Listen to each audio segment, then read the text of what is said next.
Lebanon से Iran तक खूनी हमले, ट्रंप को हरवा रहे नेतन्याहू। क्या इजराइल पिछले 90 घंटों से लेबनान में हिजबुल्लाह लड़ाकों पर इसलिए इतने भीषण और भयानक हमले कर रहा है ताकि अमेरिका और ईरान के बीच 60 दिन का सीज फायर टूट जाए और अमेरिका ईरान पर हमला कर दे? क्या इजराइल नहीं चाहता है कि ईरान पर हमले रोके जाएं? इसीलिए उसने लेबनान के बेरूत समेत 5 शहरों पर तूफानी हमले करते हुए हिजबुल्लाह के गढ़ ब्यूफोर्ट किले पर कब्जा कर लिया है।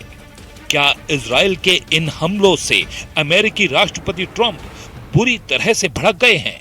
अमेरिकी मीडिया एक्सियोस, अरब मीडिया अल जजीरा और अमेरिकी संस्था ISW ने पेंटागन और वॉशिंगटन के सूत्रों के हवाले से बड़ा दावा करते हुए कहा है कि राष्ट्रपति ट्रंप और प्रधानमंत्री नेतन्याहू की टेलीफोन पर बेहद तीखी बहस हुई है, जिसमें ट्रंप ने नेतन्याहू को पागल तक कह दिया है।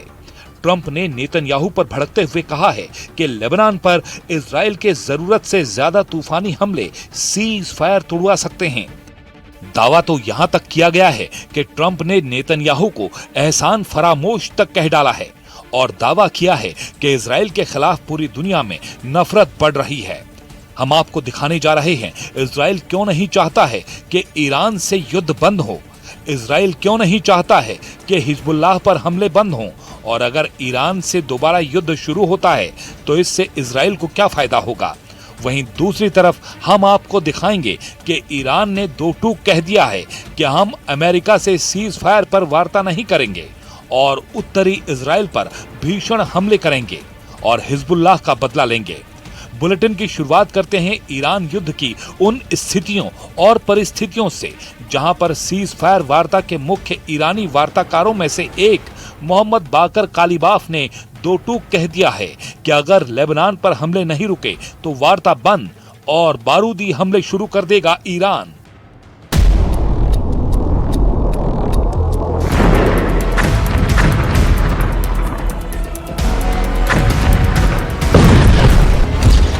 लेबनान पर नेतन्याहू के हमले, ईरान युद्ध में फंसे ट्रंप। पिछले 90 घंटों में जिस तरह से इजरायली सेना ने दक्षिणी लेबनान के बेरूत, दहिया, टायर समेत 16 ठिकानों पर तूफानी हमले किए हैं, उसने हिजबुल्लाह के पैर उखाड़ दिए हैं। यहां तक कि दक्षिणी लेबनान में हिजबुल्लाह के सबसे मजबूत गढ़ और किला ब्यूफोर्ट पर इजरायली सेना के कब्जे से साबित हो गया है कि लेबनान मोर्चे पर इजराइल की जबरदस्त जीत हुई है। लेकिन हैरान करने वाली बात तो ये है कि इजराइल की इस जीत और बढ़त से ट्रंप बुरी तरह से बौखला गए हैं और अब प्रधानमंत्री नेतन्याहू पर बुरी तरह से भड़क रहे हैं। ट्रंप ने दो टूक धमकी भरे अंदाज में नेतन्याहू से कहा है कि अगर लेबनान पर और हमले किए या फिर उसके शहर बेरूत को निशाना बनाया तो इजराइल के लिए जरा भी अच्छा नहीं रहेगा।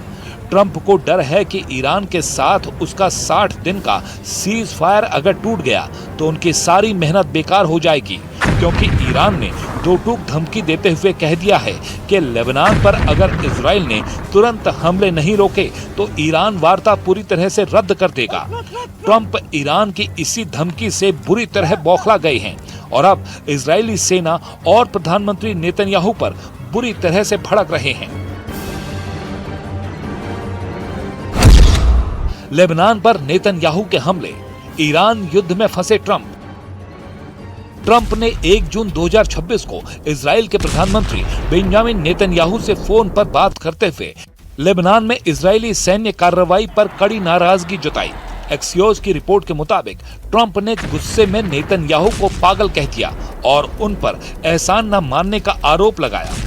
रिपोर्ट के अनुसार लेबनान पर हमले के बाद ईरान ने 1 जून 2026 को ही चेतावनी दी थी कि अगर इजरायली कार्रवाई जारी रही तो वो अमेरिका के साथ चल रही बातचीत छोड़ सकता है।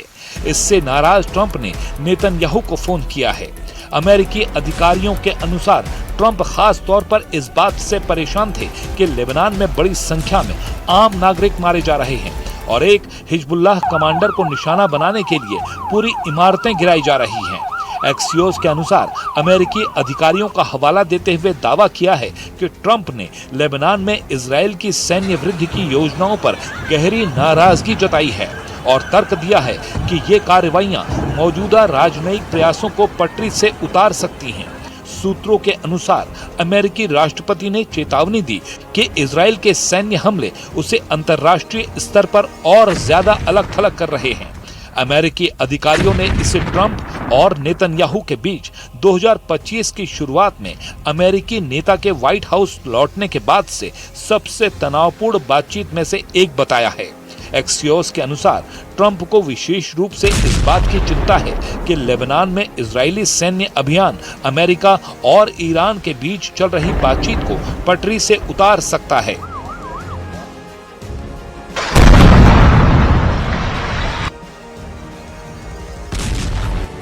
अब आप ये भी जान लीजिए, लेबनान पर हमले को लेकर ट्रंप ने नेतन्याहू को इतना बुरा और ऐसा क्या कह दिया है जो इस वक्त पूरी दुनिया में वायरल हो रहा है।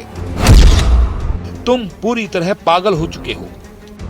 अगर मैं ना होता तो तुम आज जेल में होते।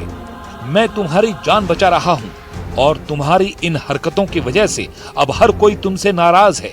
हर कोई इजराइल से भी नाराज है। ट्रंप ने कड़े शब्दों में पूछा कि आखिर तुम बेरूत पर बड़ा हवाई हमला करने की बेवकूफी क्यों कर रहे हो, जबकि हिजबुल्लाह और ईरान सीज फायर वार्ता के लिए टेबल पर आ रहे हैं। ट्रंप के बेहद भारी दबाव और तीखे हमले के बाद इजरायली प्रधानमंत्री बेंयामिन नेतन्याहू बैकफुट पर आ गए। सूत्रों के मुताबिक ट्रंप ने नेतन्याहू को पूरी तरह दबा दिया। अगर अमेरिका का सपोर्ट न हो तो इजराइल 3 दिन भी नहीं टिक सकता। तुम्हारी वजह से पूरी दुनिया में अमेरिका की थूथू हो रही है। इस युद्ध को अभी और इसी वक्त रोको। अमेरिकी अधिकारियों के अनुसार ट्रंप के इस रौद्र रूप के सामने नेतन्याहू ने फोन पर नरमी दिखाई और कहा, ठीक है, बस आप सुनिश्चित कर लें कि हमारी सुरक्षा से जुड़ी हर चीज का ध्यान रखा जाए। इस बातचीत के तुरंत बाद नेतन्याहू ने बेरूत पर होने वाले बड़े हवाई हमलों को रोकने का आदेश जारी किया और इजरायली सैनिकों को पीछे हटने को कहा।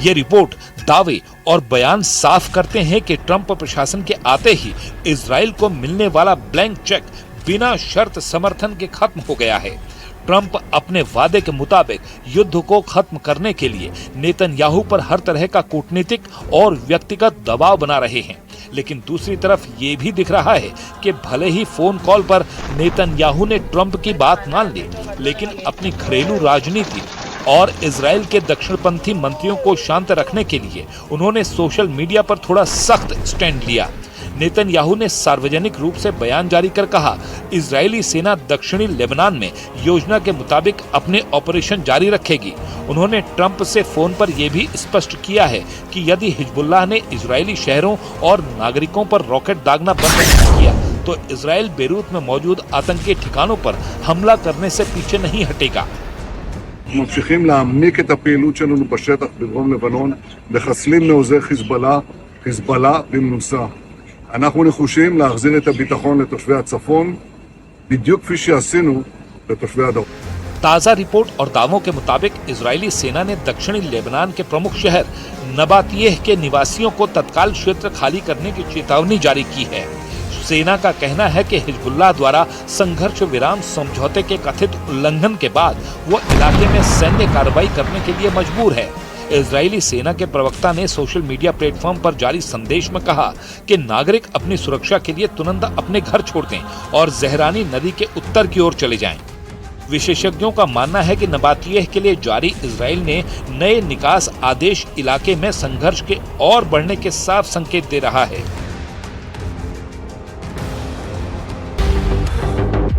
उत्तरी इजराइल पर हमले की तैयारी, आईआरजीसी ने निकाले गुप्त हथियार। ईरान के इस्लामिक रेवोल्यूशनरी गार्ड कॉर्प्स यानी आईआरजीसी ने दावा किया है कि युद्ध विराम के दौरान उनकी सैन्य ऑपरेशन में जबरदस्त वृद्धि हुई है। आईआरजीसी के प्रवक्ता जनरल सरदार मोहबी ने दावा किया है कि हालिया अमेरिकी इजराइल संघर्ष से ईरानी सशस्त्र बलों को महत्वपूर्ण रणनीतिक बढ़त हासिल हुई है। ईरान ने धमकी दी है कि ईरान अब उत्तरी इजराइल पर भीषण हमला जरूर करेगा और इसको लेकर तैयारियां शुरू हो चुकी हैं। 48 घंटे में हमला करेगा ईरान, खुफिया रिपोर्ट से मचा हड़कंप। इजराइल को पूरा शक है कि ईरान उस पर और खाड़ी देशों पर अचानक मिसाइल और ड्रोन हमला कर सकता है। ये डर ऐसे समय में जताया गया है जब अमेरिका और ईरान के बीच सीज फायर को लेकर पर्दे के पीछे बातचीत चल रही है। यरूशलेम पोस्ट की एक रिपोर्ट के अनुसार खुफिया अधिकारियों ने इस संभावित खतरे पर जो रिपोर्ट बताई है वो हैरान करने वाली है। इस खतरे को देखते हुए इजराइल के रक्षा मंत्री और वरिष्ठ सैन्य अधिकारियों ने सुरक्षा हालात की समीक्षा की है। सुरक्षा अधिकारियों का मानना है कि ईरान कूटनीतिक कोशिशों के पूरी तरह से नाकाम होने से पहले ही हमला करने की कोशिश कर सकता है। अधिकारियों ने इस संभावित हमले की तुलना ऑपरेशन एपिक फ्यूरी और ऑपरेशन रोरिंग लॉयन के शुरुआती चरणों से की है। अमेरिका और इजराइल की सेनाएं किसी भी स्थिति से निपटने के लिए तैयार हैं। इजरायली वायुसेना और आईडीएफ के अधिकारी अमेरिकी सैन्य अधिकारियों के साथ मिलकर काम कर रहे हैं। ईरान की संदिग्ध सैन्य गतिविधियों पर नजर रखने के लिए खुफिया जानकारी साझा कर रहे हैं। लेफ्टिनेंट जनरल इयाल जमीर लगातार अमेरिकी अधिकारियों के संपर्क में हैं ताकि हमले की स्थिति में मिलकर जवाब दिया जा सके। पिछले एक महीने में अमेरिका और इजराइल आने वाले सैन्य सामान की सप्लाई में काफी तेजी आई है। दोनों देशों ने मिलकर मिसाइलों को रोकने वाले सिस्टम, तकनीक और सॉफ्टवेयर को और भी बेहतर बनाया है। वल्ला की एक रिपोर्ट के अनुसार खतरों की पहचान करने और उन्हें हवा में ही खत्म करने की क्षमता को बढ़ाने के लिए एक व्यापक समीक्षा की गई।